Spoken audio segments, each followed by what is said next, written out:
Welcome to the Let Me Bend Your Ear podcast. It is night owl podcasting for Frank tonight. It is 12:18 a.m. on the East Coast. If you are awake right now watching the YouTube channel or just saw my post on Twitter at Bend Your Ear Pod, come on board. I'm actually feeling good. Recording back to back. If you just listened to or just watched episode 77, which I just recorded about a half hour ago, I reviewed Raiders of the Lost Ark. So if you have not listened to it, you can check that out on the audio feed tomorrow. I'm recording a second episode back to back tonight because I am going to be away next week. And I wanted to have a show in the queue. So to continue on what's been an 80s binge the last few episodes, not intentionally, but it's kind of worked out that way. And I didn't know what I was going to do for both episodes tonight. Raiders of the Lost Ark hit me because of Twitter. And then in talking about Raiders of the Lost Ark, and just go back and listen to that episode, I talked about the casting of Tom Selleck and then how it ended up being Harrison Ford's role that became his iconic performance. It reminded me of another movie with a famous cast change and actually a little more involved story than the Tom Selleck story. And that is Back to the Future. So, of course, just like Raiders of the Lost Ark in the last episode, I think everybody that's listening to this podcast later or is going to be watching it now, if you jump on live, any of you night owls out there are going to be interested in the story if you don't already know it. But before we get into that, little housekeeping as usual. Again, you're listening to Let Me Bend Your Ear podcast. My name is Frank. I'm the host of the show. The tagline of the show is I discuss and review movies new and old. It's that simple. I love movies. I love talking movies. I love watching movies. I love dissecting movies. That's what I do. So that's what I hope to do here on this podcast and hopefully make that interesting for you, the listener, or you, the viewer on the video. So you can watch it if you're watching now on the YouTube channel. If you do not subscribe, please do so. The YouTube channel is Let Me Bend Your Ear podcast. You can also like the Facebook page. Just go to facebook.com/Let Me Bend Your Ear and please like the page there. You can subscribe to the podcast on most podcasting apps. You can listen to it on Spotify or wherever you get podcasts. Also, the audio feed, the audio podcast episodes are all uploaded to the website. The website is letmebendyourear.com. So you can get the episodes there whenever you'd like. They're always there whenever you want to listen. So feel free to go there. The email for the show, you have suggestions, comments, concerns, anything about the show. Or if you want to suggest a movie, I've seen a lot of movies in my life, but not as many as everybody out there combined. So if there's a movie you want me to review, shoot me an email or hit me up on social media. The email is bendyourearpodcast@gmail.com. I am on social media, Twitter at Bend Your Ear Pod, Instagram also Bend Your Ear Pod, Twitch Bend Your Ear Pod. So you can find me at all those places. Like I said, the place that I interact the most is on Twitter. So again, if you're watching live now, again, thank you for watching this second episode live. You're absolutely a night owl like me. So it's kind of fun to do back-to-back episodes. I've never done that before, so this is kind of fun. And so I appreciate you joining me and listening to this one. This particular episode will be on next weekend, but if you're watching now or if you go to YouTube, it'll be there before it's posted on the audio feed. So welcome everybody that's going to listen and watch the show. So tonight I am going to talk about a movie that most people know, or all people know if you're a fan of movies, Back to the Future. So Steven Spielberg, who directed the last film I just reviewed, Raiders of the Lost Ark, produced Back to the Future. So if you know anything about Steven Spielberg in the 1980s, he directed some of the classic films of the 80s, but he also produced a lot of movies in the 80s, produced them. And I'm just going to name a couple right off the top of my head. Back to the Future, which I'm going to review tonight. Gremlins. I'm going to forget all the ones he's produced, but Gremlins, Back to the Future, all the three of them. A movie called Batteries Not Included, not a big hit film, but he did a lot of producing. Oh, Goonies, which is another classic movie. I'll review that in another episode. Directed by Richard Donner. So he produced a bunch of movies that he did not direct. Poltergeist, which some people say he actually directed, not Tobe Hooper. There's been some dispute about that, but he definitely produced and wrote the screenplay. But he produced this movie, Back to the Future. So Back to the Future was directed by Robert Zemeckis. So he's a well-known director, famous director, very good director. He's directed a bunch of movies, the 3 Back to the Future films, Forrest Gump, Contact, Castaway. He dabbed into animation in the 2000s. So he did Christmas Carol, Polar Express, Beowulf. He directed Flight, the movie with Denzel Washington. Very good filmmakers, made a lot of great movies. Death Becomes Her, which is actually one of my favorite movies. Underrated one with Bruce Willis and Meryl Streep and Goldie Hawn. That's a great dark comedy because, of course, they don't make dark comedies anymore. So Zemeckis directed the film, and he co-wrote the script with Bob Gale, who I believe was his classmate at USC Film School. So Robert Zemeckis came into the attention of Spielberg in the late 70s. He directed a film. I haven't seen it. I think that he co-wrote again with Bob Gale called I Want to Hold Your Hand, which was a Beatles kind of tribute movie, which I know has been well received. And that was his first film, I think, out of film school. And Spielberg saw that and became a fan of Zemeckis' work. So they had this screenplay kicking around, Back to the Future. So Spielberg produced it and Zemeckis directed it and co-wrote the screenplay with Bob Gale. So, like I said, I'm going to talk about the story. I think most people know it if you've seen this movie. So Marty McFly is a high school student in 1985. He's kind of I don't know if he's a slacker. I don't know what the right word is, but he's got a friendship with Dr. Emmett Brown. So as the movie opens, he's late for school. Things are going on. And we find out that Dr. Brown is about to do an experiment that Marty's going to help him with. And we come to find out that he has made a time machine out of a DeLorean. Now, if you're a kid from the 80s, before you watched Back to the Future, you knew what a DeLorean was. It was a car that the doors opened up like this. So if you're watching the video, you know, the DeLorean doors, or they were like Lamborghini doors actually, but they opened a little bit different than Lamborghini doors. And a quick side story, my late cousin, who was a pilot, actually had a DeLorean. So I've actually been in a DeLorean for real, but this was before Back to the Future came out. So he actually had it for a short period of time. He was the kind of guy that always had flashy cars, but he had a DeLorean. So I got to sit in one and ride around in one. So that's a cool story. This is even before the movie came out. So anyway, back to the movie. So Dr. Brown has a time machine that he made out of a DeLorean. And to power the time machine, he needed to get plutonium. And of course, this plutonium, you can't get plutonium at Kmart. So, or Walmart at the time, or, you know, Kmart in the 80s, but Walmart now. Can't go to the store and buy plutonium. So, of course, he had to get it through nefarious means, which means Dr. Brown had to deal with some Libyan terrorists to do some other things that he told him he was going to do, but he actually was going to use the plutonium for the time machine as opposed to a weapon. So the movie opens. They're in a mall parking lot. They're getting ready to do the test. So the vehicle to achieve time travel has to hit 88 miles an hour. So as they're about to do the experiment, the Libyans show up, shooting, trying to kill Dr. Brown. Of course, Marty McFly is there with him as well. And through a series of events that happen because of the disruption, Marty ends up in the time machine, hits 88 miles an hour, boom, he goes in time. He goes back 30 years to 1955. So that's the setup for Back to the Future. Of course, Marty McFly is played by the great Michael J. Fox. Emmett Brown is played by Christopher Lloyd, who I just saw in the movie Nobody with Bob Odenkirk, which I reviewed a couple of episodes back, which is a great movie, great action movie. And it was great to see Christopher Lloyd in that, great actor I watched him all the way back in the days when he was on Taxi in the late 70s. So great actor. And of course, perfect as Emmett Brown.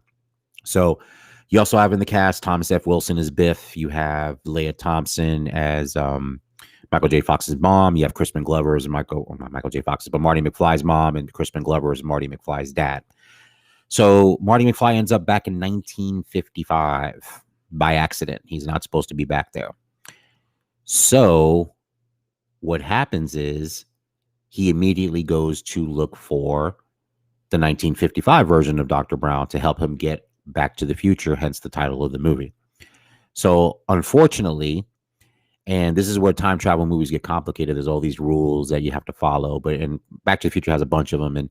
And the tribute to Back to the Future is, even if there's some inconsistencies, because that's the challenge of time travel movies, the inconsistency of how things happen. And I think Back to the Future does a really good job of kind of tying those ends up I don't know if it's perfect or not. I'm not an expert on that because time travel doesn't exist, so you really don't really have rules per se. But it's so well written. The screenplay is phenomenal. I'll get deeper into that in a minute. Just all the little things in the screenplay that are just clever and things that relate back to each other and callbacks and all the kind of cool stuff that's in the movie is just one of the pleasures of watching it. That's why it's great to rewatch the movie too, because you just get things that sometimes maybe you didn't even get before or just enjoy over again. So Marty is trying to find Dr. Brown, but what happens is he interrupts a moment where his parents meet. So he gets entangled into a moment, and instead of his mother falling for his father, his mother falls for him.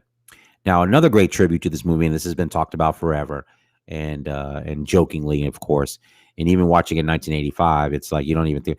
I mean, the fact that they skirt around incest is and do it where you don't get creeped out by it, other than to laugh at the absurdity of it, which is and also a tribute to the screenplay, because I think the screenplay doesn't. It allows for the fact that you're intelligent to understand that she doesn't know that's his son. He knows that's his mother. So that's why it's funny. It's funny because she thinks he's just another kid. And we know, the audience knows, and Marty knows, of course, that that's his mother. So, of course, he's completely flipped out by it. She's just doing what teenage girls do. So I think that's how they skirted around that in a clever way. I mean, she doesn't know. So it's not anything intentional. But again, the screenplay is phenomenal. So, of course, now instead of just worrying about getting back to the future and being focused on that, once Dr. Brown finds out what's happened, he tells him, of course, you've got to get them together, because if you do not get them together, then you will never be born and you will never exist. So now it becomes a race to get ready to figure out how to get him back to the future, and then also how to get his parents together so that he ends up existing. So there's a good dramatic tension there with all the comedy. And like I said, it's everything in the movie is super clever. Like, and like I said, I didn't warn you at the beginning, but I mean, this is going to be full of spoilers, because I mean, I think most people have seen Back to the Future. And I'm just talking about it because it's a great movie to talk about. But actually, let me, because I promised in episode 76 that I would talk about the casting. So I jumped ahead. So before I move forward in the plot, let me take a little stop right here. So in Raiders, I talked about the Tom Selleck, Harrison Ford situation. Now, in this movie, it's actually a little more deep than that, in the sense that a couple of different things happen. So when they were casting Back to the Future and casting the Marty McFly character, Christopher Lloyd was always going to be Emmett Brown. They wanted Michael J. Fox. So we know Michael J. Fox ended up in the movie, but he actually was cast. Somebody else was cast. So here's what happened. Michael J. Fox was a rising star on television at the time that they were going to shoot Back to the Future. He was shooting the television series, which I actually watched, Family Ties, where he played Alex P. Keaton, which was the Reagan conservative son of Michael Gross and Meredith Baxter Birney, who were his parents, who were liberals, grew up liberals, and they had a conservative son. So that was a running joke on the show. He won a couple of Emmys for it. He was great in the show. So Spielberg and Zemeckis wanted Michael J. Fox to be Marty McFly. But of course, he's shooting the TV series. He's contractually obligated to do so. So kind of like the Tom Selleck situation, even though Tom Selleck was a pilot, he was already actively shooting the show, doing well. He was pretty much the star of the show. So they asked permission from the television show to use him for Back to the Future, to work around the schedule. They would say they would make it work. They said, absolutely not. We're not doing that. Not interested. So they gave him a flat no. So Spielberg and Zemeckis moved on and cast the actor Eric Stoltz to play Marty McFly. So if you know Eric Stoltz, he's been in a bunch of movies, bunch of television. The two things I can tell you movie-wise that he's most known for, that I know him for, is Mask, where he played the disfigured boy. The movie with Cher and Sam Elliott, directed by Peter Bogdanovich, and a John Hughes written film called Some Kind of Wonderful that he's co-starred, I think, with Mary Stuart Masterson. Redheaded actor, very good actor. He's done television of late. He's a television director as well. So he was cast as Marty McFly, and they actually started shooting the movie. So started shooting with Christopher Lloyd, and Eric Stoltz as Marty McFly. I think, and I didn't look it up before I did this episode, since obviously it's 12:30 at night. I didn't really do too much research, but I know a lot about it. I think they shot the movie for a couple of weeks, so about 3 or 4 weeks of shooting the movie. So they're looking at the dailies. So that's what, they look at as the movie's progressing to see how things are going. And Zemeckis is looking at it. I'm sure Spielberg's looking at it. Bob Gale, the co-writer, they're watching the work and they're not happy with Eric Stoltz's performance. And they've been very clear about this. It wasn't something that Eric Stoltz was doing wrong. They said he did everything they asked. He gave his all in the performance. He was professional. He put his all into the performance. The issue really was his chemistry with Christopher Lloyd's Emmett Brown. It just wasn't there. It just didn't click. And I think obviously Zemeckis and Bob Gale and Steven Spielberg knew, and I agree with them, they knew that relationship was the center of that film. The relationship between Doc Brown and Marty McFly is Back to the Future. If that relationship doesn't work, then the movie doesn't work. And I think they noticed that, and watching the performance, like, again, nothing that Eric Stoltz did wrong. It's just sometimes it's not the right actor for the part and what they needed him to do. And Eric Stoltz is a very serious actor, very good actor. And I think they looked at the dailies and realized that he just didn't have that flair for the comedic aspects that they wanted from Marty McFly. And like I said, it wasn't from a lack of trying. It just wasn't in something in his wheelhouse. And like I said, he was professional. So they let him go. They let him go. And then they went back to the producers of Family Ties and said, look, we want Michael J. Fox. That's who we wanted to begin with. We really need him to do it. And fortunately, the second time around, when they asked, they agreed to a point. But basically what happened was Michael J. Fox had to shoot Family Ties Monday through Friday during the day. And then he would shoot Back to the Future Monday through Friday, or actually 7 days a week at night to make it work. So they said, that's fine, but that's the schedule they gave him. So Spielberg and Zemeckis happily took it because they wanted Michael J. Fox. So they get him, start over. They just had to start over and shoot the movie with Michael J. Fox. And obviously the results speak for themselves. The performance of Michael J. Fox in the movie is phenomenal.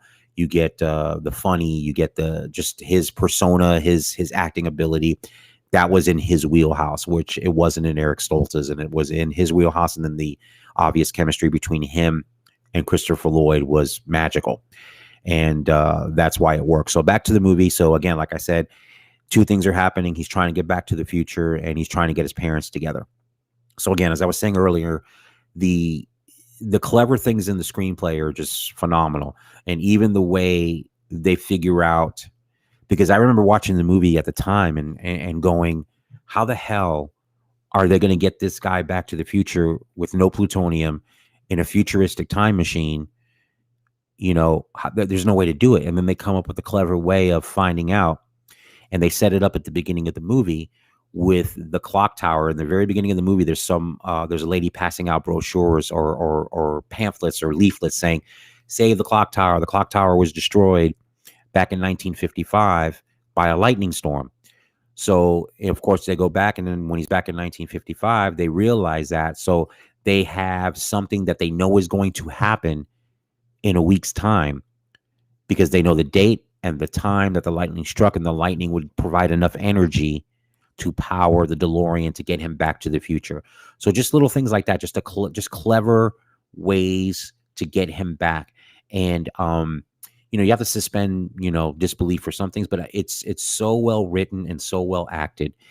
And another performance I want to really give a lot of credit to, and normally I don't do it for films I'm not reviewing in this podcast, but Thomas F. Wilson as Biff is fantastic. Like, he's the biggest a-hole of the 80s, almost, probably next to Johnny from Karate Kid, but he plays it so fantastic.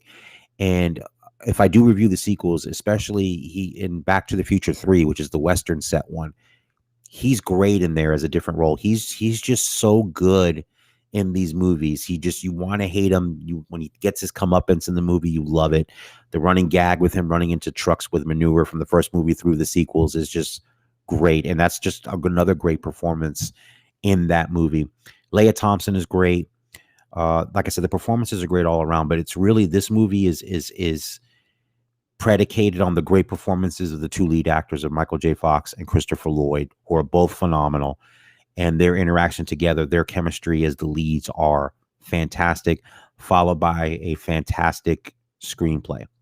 So, of course, any great movie's got a great screenplay, and like I said, it's just, you watch the movie from beginning to end. There's no lags in the movie. It's so much fun.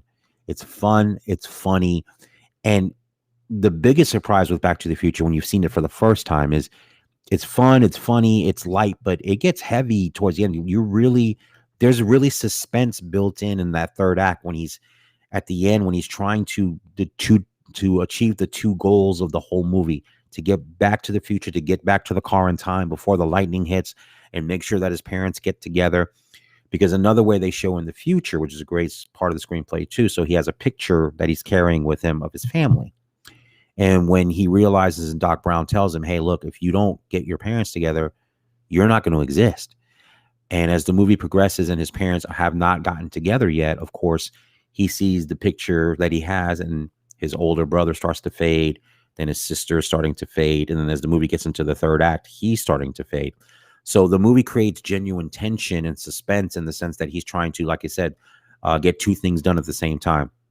Get to where he needs to be so he can get back to the future, and make sure that his parents get together, because if his parents don't get together now, it doesn't even matter if he goes back to the future or not, because he's not going to exist. So that whole space-time thing, like I said, time travel movies get tricky, but the fact of the matter is it's all done so well, and the screenplay is so strong that it's a great screenplay. It's a great movie, one of the best movies of the 80s, one of the best movies, period. So again, I think I'm not telling anything that nobody knows. Most people in the world have seen Back to the Future. Again, if you have not seen this movie, I don't know what to tell you. You need to go see it. But again, before we get to the end of my Van Gogh review, again, I'm live now here on YouTube. So if you're watching live, thank you for checking it out. Again, I want to invite you on right now. I know it's late, but if you're up with me, obviously you're a night owl like me. If you want to make any comments, just type up your comment in the chat. I'll see it, and I'll respond if you have a question. But more often, if you want to come on right now, come on with me right now. If you want to, just let me know. I'll bring you right on. The great thing about this software that I'm using, if you want to come on, just let me know in the chat. I'll pop the link in there. If you're on your cell phone, you just click on the link, say you want to come in, and you're in. It's that simple. Or if you're on a laptop, it's browser based, so there's nothing you have to do or download. Literally just tell me you want to come on, and I'll pop the link up in the chat room here, and then you can just get right on. And like I said, if you have a quick question, if you want to talk about Back to the Future or any other movie, like I said, I'm trying to get people on, interact with people on the podcast, because I know it'll make an more interesting show for people that are listening either live now, watching now, or will watch later in the audio feed. So again, this is the second of the back-to-back episodes I've recorded tonight. This episode for Back to the Future is going to be available right now on YouTube when I'm done, and then it'll be on the audio feed next week, because this will actually be next week's episode. So if you watch it on YouTube, you'll get an early peek of next week's episode, because I'm going to be away, so I won't be able to record next weekend. But again, Back to the Future is one of the best movies, period. One of the best movies of the 80s. Of course, it's a classic film, again, with the great lead performances by Christopher Lloyd and Michael J. Fox, and with, of course, the great direction by Robert Zemeckis. And again, like I've said a million times, I'll continue to repeat it, the great screenplay by Zemeckis and Bob Gale.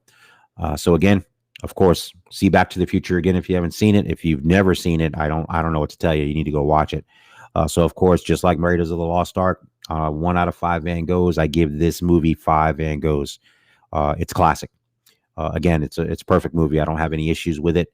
I think it's phenomenal. If people want to nitpick about the time travel aspect of it, have at it. I'm not doing that, because 1, I don't see any issues with it, because it's make believe, and 2, it's so well executed that there's nothing for me to nitpick about.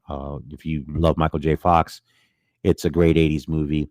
It's fantastic. I'm a big fan of it. And the sequels, again, 2 is a little too dark for me. 3 I loved. I thought it had the spirit of, it's weird because coming off the Raiders of the Lost Ark review, it's kind of funny. The Back to the Future series, the 3 movies there have kind of a similar, actually has an identical trajectory of Raiders of the Lost Ark. The second Back to the Future movie to me is darker. It's darker than the first movie. There's still some good stuff in it.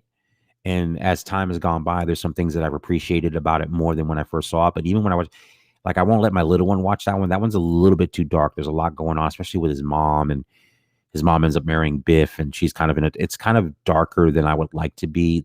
Um, and then 3, to me, kind of like Last Crusade with Raiders, with Indiana Jones, 3 kind of captured the spirit of 1. Is 3 as good as the first one? No, but it captured the spirit of the first movie. So that's why I think I like the third one better than the second one. Same thing with Last Crusade. I like better than Temple of Doom, even though Temple of Doom's got some great sequences in it as well. It's not like Temple of Doom is a bad movie, and it's not like Back to the Future 2 is bad. It's just it's different, and it wasn't different in a great way for me. And I know a lot of people are big fans of Back to the Future 2, and a lot of people are big fans of of Temple of Doom. Again, both good movies. It's just not my favorite of the 3. I think it's my third best of the 3 movies that came out. So again, Back to the Future, I give 5 Van Goghs out of 5. Like I said, the first one's perfect. It's a classic. Like I say, 5 Van Goghs for me means it's a classic movie. Means it's a movie I've seen too many times for me to count, and I'll see many more times to come. So again, if you've seen Back to the Future, I'm not telling you anything you don't know, and you'll probably check it out, hopefully, by listening to this podcast. If you are one of the people that have not seen Back to the Future, one, I'm stunned. First of all, frankly, I'm kind of shocked by that. Secondly, go see it. Check it out. It's fantastic. It's fun. You'll love it. It's one of the best movies of the 80s. Like I said, it's one of the best movies, period. It's one of the best time travel movies. It's fun. It's suspenseful. It's well acted, and it's well written, and it's well directed, of course. So, another thing about Back to the Future, the music is fantastic. I think it's Alan Silvestri does the score. That score, because I always talk about John Williams all the time, and rightfully so. He's the greatest of all time. But the Back to the Future theme is memorable. When you hear it, you know the movie. Alan Silvestri, I think, did it. Fantastic. Actually, let me look that up because I hate being wrong, but I think it's Alan Silvestri did the music for Back to the Future. But it's a classic score. So definitely part of what makes that movie great. And just bear with me one second because I want to look that up. I'm a stickler. It annoys me when I'm not correct, so I don't want to give the wrong composer credit. But I believe I'm pretty sure it's him. Yeah, because it looks like he's worked with Zemeckis before. Yeah, Back to the Future. He did Forrest Gump and Polar Express. Actually worked on Avengers as well for Marvel. So a great composer as well. So like I said, I always usually only talk about John Williams, but Silvestri's score for Back to the Future is fantastic. Like I said, everybody that knows movie scores, when they hear the first couple of bars of Back to the Future, they know it for sure. So it's great. So again, 5 Van Goghs for Back to the Future, directed by Robert Zemeckis, produced by Steven Spielberg, co-written by Zemeckis and Bob Gale. Go see it if you haven't seen it. If you've seen it, I know you'll probably see it again at some point. So again, before I wrap up the show, if anybody wants to come on, like I said, just type something in the chat. If you have a question, I'll be happy to answer it. If you want to come on, just let me know you want to come on, and I'll throw the link up there. And actually, you know what? Let me just throw the link up there anyway. Give me a second. I'm going to copy and paste.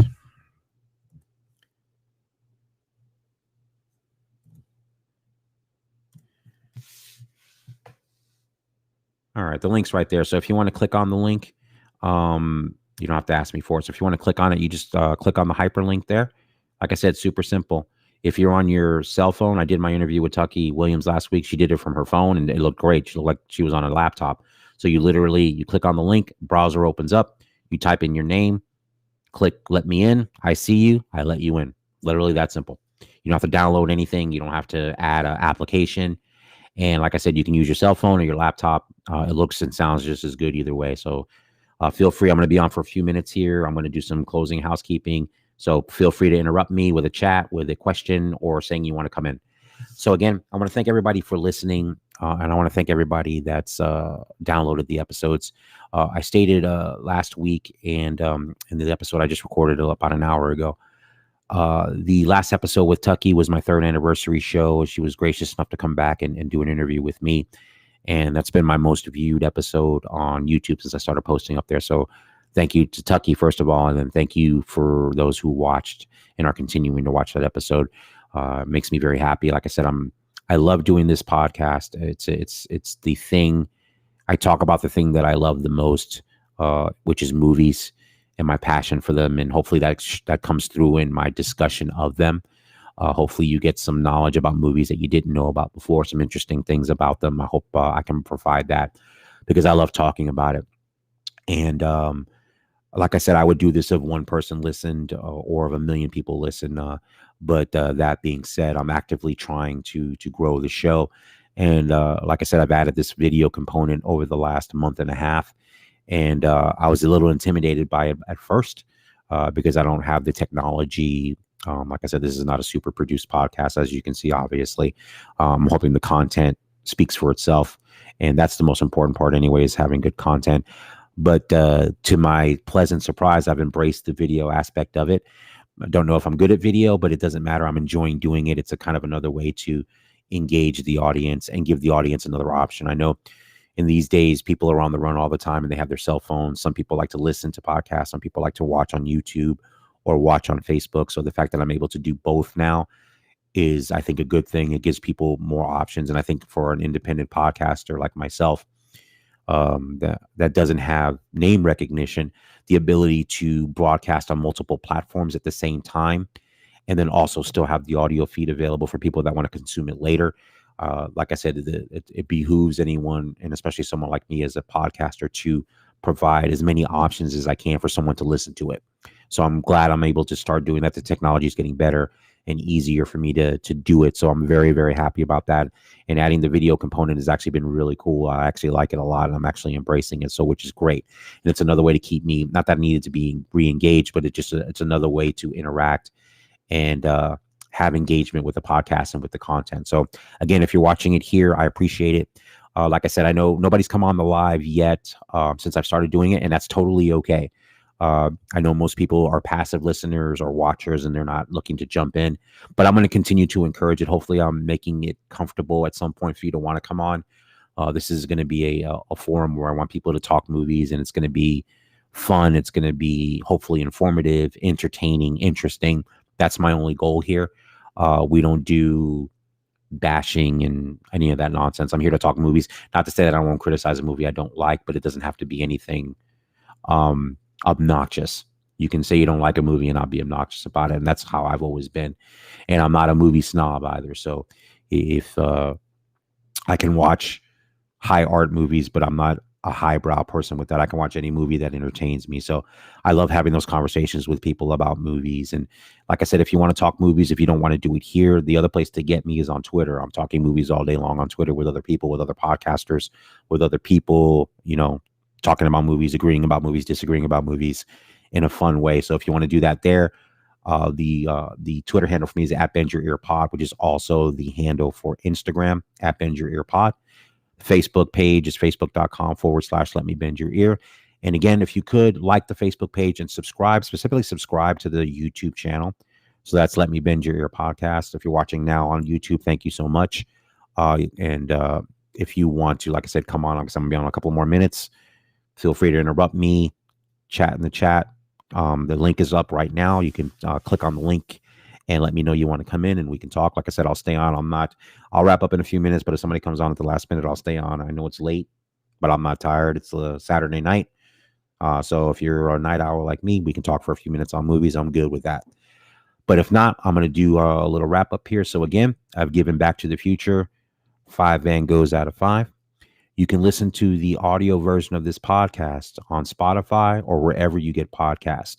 It's definitely on Spotify, Google Podcast, Apple Podcast, Stitcher, TuneIn, Castbox, Amazon Music, and you can get episodes of the show if you don't use a podcasting app. You can always get them on the website. The website is letmebendYourEar.com. The email, if you have suggestions, comments, or if you want to shoot me a movie you'd like me to watch and review for the podcast, the email is bendyourearpodcast@gmail.com. And if you want to support the show, if you like what you hear, if you like what you're watching, I am a one-man operation. I'm a one-man production team. So if you feel moved to support the show, just go to the website, letmebendYourEar.com, go to support the show. You can donate through PayPal. just use my email, the show email, benjerearpodcast@gmail.com. Like I said, I just would use it for production costs, which is not much. I don't have much overhead. I have the website, and I'm looking to maybe improve the streaming capability through hardware and software. That's really what it would be used for. That's it. So if you feel moved to do so, that'd be great. I appreciate that. Again, you can find me on Twitter at BendYourEarPod. And again, I'm going to open every episode. I record every episode live. I did 2 tonight because I'm going to be away next week. But I'm going to continue to offer the opportunity to either ask questions when I'm recording live, or to hopefully join me and we can talk whatever movie I'm talking about, or wherever you like to talk about as it relates to movies. So definitely looking forward to that. I know somebody will dip their toe in. I think once we get one, then people will start to come in. So I'll keep it open. It's cool. Like I said, I fly solo every week, so I'm used to it. If I fly solo for the foreseeable future, I'm good with that too. But like I said, I'm actively looking for people to come on. I'd love to interact. So don't be afraid. Nothing to be intimidated about. It's a lot of fun. I guarantee it. I'll make it fun for you. So again, this is the Let Me Bend Your Ear podcast. The tagline is I discuss and review movies new and old. And that's what I do here. I love it. I appreciate it. And also, if you do listen to the audio feed on specifically Apple Podcasts, but wherever you listen to it, if you can rate and review the show, the other big way that you can help the show get a bigger audience, other than what I'm doing here, trying with the video, is share shows that I post on social media, retweet, like, if you can do that. But rate and review is a huge way to help, especially on Apple Podcasts, because the more ratings and reviews any podcast can obtain and aggregate on their page, on their Apple Podcast page, when somebody is surfing Apple Podcasts, Spotify, wherever they listen to their podcast, and they type in movie podcast, the more ratings and reviews a particular show has, the higher it will be shown in the search results. So of course, an independent podcaster like myself, that's the lifeblood of getting more people to listen, is to have people rate it and really like it. So if you like it, give it 5 stars. That'd be great if you really enjoy it. If it's not your cup of tea, though, you can still help the show if you want to help. If you're not a movie person, or this is not the movie podcast for you, that's okay. I know everybody's got different taste and what they like. But if you think a friend of yours would like it, or a family member would like it, share it anyway and say, hey, look, this is not my cup of tea, but this is something I think you might like. I would really be appreciative of that too. I understand this podcast is not for everybody. That's totally cool. I get that. There's, the running joke, there's 50 million podcasts out there. So there's a podcast for everybody. So I know I'm not for everybody, but if you know somebody that you think would like it, if you could share it, that would be fantastic. I'd really appreciate that. And again, the other thing you can do is trying to grow my numbers on YouTube as well. And obviously subscribers is important. Click subscribe on the YouTube channel. Again, that's Let Me Bend Your Ear podcast. Like I said, I'm trying to grow there as well. And the more subscribers, that's great. And like I said, it's not intrusive at all. Basically, the only thing that happens when you subscribe is, of course, you can watch whatever show you want that's up there. But when I go live, you get a little pop-up that says I go live. So if you can join me, that's great. If you don't, you move on with your day and watch the show later, because I've just recorded a new one, a new live. So if you could subscribe, that's another easy way to help out too. That's great. And, make comments. Like I said, the biggest help is if you talk about the show on social media. And that's super easy. Just say, hey, listen to this last episode. It was great. And or I like it, or I think you would like it. That's I see that as I scroll social media every day. And like I said, I want to grow the show. Like I said, I would do this, and I always say it, and I do mean it. I would do it if only 1 or 2 people listened. But obviously, it's a podcast. I want people to listen, and I want to grow the show, grow the fan base of the show, get more interactions. That's how the show is going to grow, and I'm excited about doing that. But again, this is not work to me. It's something I love to do. And I know it'll be more fun if I can interact with more people, and more people want to interact with me in the show when I do the lives. I think it'll just make for a better podcast. Like I said, I'm good flying solo because that's what I've done for 3 years, and I will continue to do that, and I love it. But again, I'm ready to incorporate other aspects as well to get other people on the show. And I'll be trying to do more interviews as well, like I did with Tucky last week. That was a very popular episode, and I understand why. She's a great guest, and it's great to have someone to bounce off of with conversation. So since I don't have interviews every week, that's why I'm going to look to you, the viewer out there, or fans of the podcast, to be my de facto co-host. Even if it's a co-host for 5 minutes, you jump on, we talk about something, you get off, and I go to the next person, or we talk longer. That's the beauty of it. It's my show. We can do what we want. We can talk for 10 minutes. We can talk for an hour and a half. That's the beauty of it. We can go as long or as short as we need to go. So, like I said, if you are thinking about coming on and you're shy, don't be shy. I think once you get on, you're going to have a great time. Or like I said, start off with asking a question. If you don't want to come on, say, hey, look, don't want to come on, but I have a question I'd like to talk to you about. I'll respond back and forth that way too. There's multiple ways to interact, and I'm looking to embrace every single way to interact. I don't want to restrict it to only come on or only chat or only social media. I don't want to restrict it to any of that. So again, I just want to leave you with that. If you are a regular listener to the podcast, just know that this is how I'm going to do it going forward. I'll be recording every episode live unless there's some logistical issue, whether I'm doing an interview with someone that's not live and I can record it. But the plan is to do most of these live so that people can interact as I record it and have the flexibility to listen to it later and comment later. So again, thank you so much. If you've watched the live 2 episodes I've just done or watched any of the other ones, or if you're listening on the audio feed later, I want to thank all of you. And like I've always said, I appreciate every single download of the podcast. And let me tell you, I appreciate if you've listened to it once and it wasn't your cup of tea and maybe you moved on. Let me tell you something. I appreciate it, that the fact that you even tried it once, it makes me very happy. There's 85 trillion podcasts out there. So if you tried mine once, I really appreciate that, because that's half the battle. And if it wasn't for you, that's okay. And of course, if you've tried the podcast and you've been listening ever since whenever you tried it and you're a regular fan and a regular listener, of course, thank you so much. I am so appreciative of everyone that listens. I get the same amount of downloads every week. It's not a great amount of downloads, and I don't care. I love the fact that I have downloads every week. And I'm hoping it's the same people. That means people are enjoying it. They're coming back for more. And I want to tell you, I really appreciate it. Every single one of you. Thank you so much for listening. This is something I love doing regardless, but the fact that you guys are listening to it is just beyond phenomenal. And I'm completely grateful. And I don't want anyone to ever forget that or ever think that I take that for granted. I don't. And I'm very appreciative. And hopefully we can grow this family of people that are listening, grow the fans of the show so more people can interact with me, interact with each other, and kind of bond over our love of movies. So again, I'm super appreciative. And like I said, if you are a regular listener and you do like what you hear, please, if you can, I'm asking, just share on your social media. If I post for a new episode, especially on Twitter, I do post all the time. If you see it there, like it, retweet it, recommend it to a friend. You'll be helping me more than you know. So thank you so much. So let me go ahead and wrap it up. I don't think anybody's coming on live, but if you were watching, thank you for watching again. This back-to-back late night, we're at 1 o'clock a.m. Eastern time. I'm still going strong. We're good, but I think we'll wrap this up here. We're at the 43-minute mark, which is about been the average of my episodes anyway, so we'll kind of wrap it up there. I want to thank you again for watching and for listening to this later. This is the Let Me Bend Your Ear podcast. Again, the tagline is what I discuss and review. Movies new and old, movie podcast. I will always be that. And I hope everybody has a wonderful rest of the weekend. And again, I will see you live the week after next. We did the 2 lives tonight. I'll be away next weekend for Father's Day. And happy Father's Day, by the way, to all the fathers out there.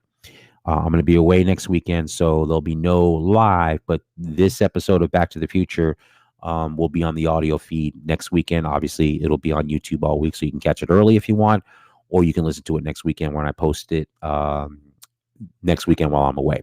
So again, thank you for listening to the Let Me Bend Your Ear podcast. I will see you live again in 2 weeks. Hope everybody takes care. Have a great weekend, and look forward to talking to you soon. Take care.